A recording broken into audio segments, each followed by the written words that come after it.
Hello and welcome to ILTV's Israel Daily. I'm Aaron Porras, and coming up in today's newscast, Israel allegedly increasing its offensive against Iranian proxies in Syria, especially as Russian equipment no longer posing as big of a roadblock. Meantime, Israel and the UAE celebrating their second anniversary of signing the Abraham Accords. And finally, confirming what we've all long suspected, Israeli researchers saying they can prove that social media is a cause for deteriorated health and well-being.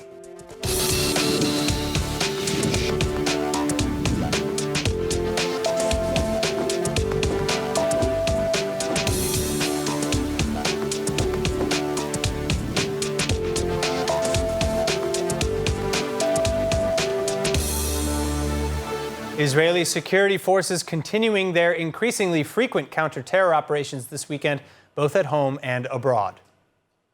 The IDF Shin Bet and Border Police operating in several locations throughout Judea and Samaria over the weekend and confiscating a number of weapons, including some that were used to fire on Israeli civilian vehicles earlier this month. Additionally, at least 4 related terror suspects arrested and transferred for questioning. Meantime, in Syria, Israel allegedly carrying out additional airstrikes against Syria's Damascus International Airport and targets affiliated with Iranian militia, some 5 soldiers said killed, 2 of whom members of Iran-backed militias. This as Israel reportedly intensifying its strikes in Syria in order to disrupt Iran's use of aerial supply lines to deliver small arms to its proxies in Syria and Lebanon, like Hezbollah. In fact, this is at least the 3rd major strike in Syria in 3 weeks' time, including several strikes on airport landing and takeoff strips, as Tehran supposedly believing air traffic to be a more reliable means of trafficking weapons. Terror group Hezbollah, on the other hand, calling for resilience and unification in order for, quote, the Lebanese, Palestinians, and Syrians to get their lands, gas, and oil again. Likewise, Hezbollah leader Hassan Nasrallah saying that if it comes to it, they're ready for confrontation. And in a televised speech on Friday, Nasrallah also reiterating his demands for the U.S.-brokered maritime border talks between Israel and Lebanon.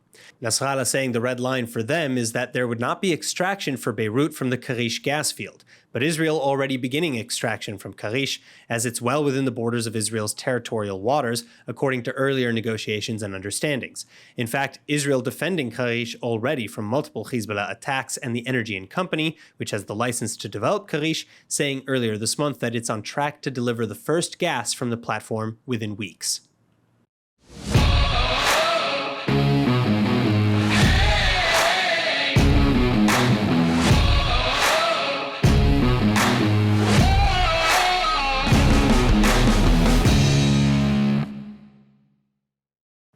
Now, speaking of Israeli strikes in Syria, the seemingly increasing frequency and audacity of such attacks coming after Russia withdrawing equipment from Syria to be used in Ukraine. But even so, Ukraine is gaining speed in pushing out Russian invasion forces from their country.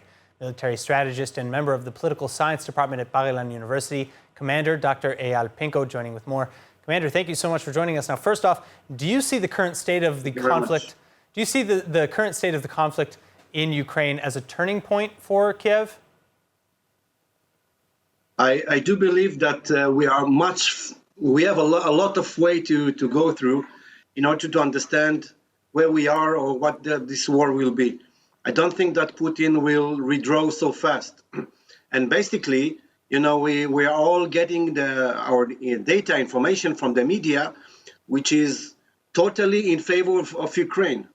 So what is the real situation in Ukraine? We see only and we hear only the perspective of the Ukrainian side.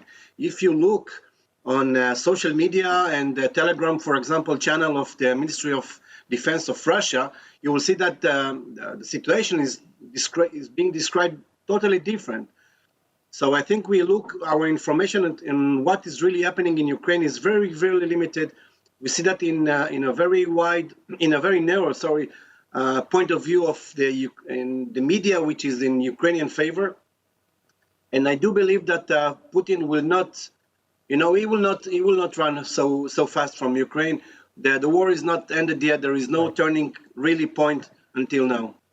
All right, so subjectively or objectively, how has the image of Russia as a global or even regional power been damaged by this war? And what might the consequences of that be in other conflicts, i.e. in conflicts where Russia was a major player, like in Syria or with the JCPOA? I think we can see that in two ways. If we look on, in the regular warfare, on the conventional warfare point of view, we see that Russia is pretty much defeated. And many losses, foolish things on the battleground, discoordination, a very bad warfare moves or maneuvers from the beginning, from the end of February. It's a little bit revived on some time, but still the military, the Russian military performs very badly. On the other hand, if you look on the hybrid warfare, the soft power of Russia, how Russia influencing the economical point of view, the wheat that goes back and forth or the export from Ukraine. We see the fuel prices and the winter, which is totally nearby. We are just, we are waiting for the winter to come in 2 or 3 weeks. I think that in this manner, Russia's hand is absolutely upper than the West. All right, well, Russia, as you alluded to, has an ongoing issue, particularly with meeting the demands of its invasion, for example, manpower. Has Russia backed itself into a corner, so to speak, by refusing to declare war as opposed to a special operation? Yes, the Russian manpower is decreasing, but you see that they are getting help from North Korea, a little bit from China, a lot from Iran, so also from Chechnya. So we see that the Russians did not put yet all their force and all the manpower in Ukraine, but they're getting reinforced from other countries. It's not only Russia being played over there, and the battlefield, as I said, it's not the end of the story yet. We will see many months ahead of us till this war will end. And as you said, Putin has no will to declare war. He's saying that this is the Russian territory. Declaring war has a lot of international political consequences, and he will not call it a war in any case. All right. Well, so if Russia is increasingly backed into a corner geopolitically, how might they lash out? How likely, in your opinion, is the chemical or even a tactical nuclear option, given Russia's previous threats? I think that Russia is very serious in the nuclear threat. You see that from March, half a year ago, they already put submarines with nuclear heads, nuclear missiles in the submarines in the Baltic Sea, in the Mediterranean Sea, also in the Black Sea. You see that in the first days of the war, they ran towards the nuclear facilities in Ukraine. So the nuclear option is still on the table. It's a tool of deterrence. And if there will be a situation in which Putin will feel himself that he is in the corner and he cannot do anything else, he may use it. And we really cannot forecast what Putin is going to do. It's not it's the decision process over there. We really cannot assess it. Look on what happened since February.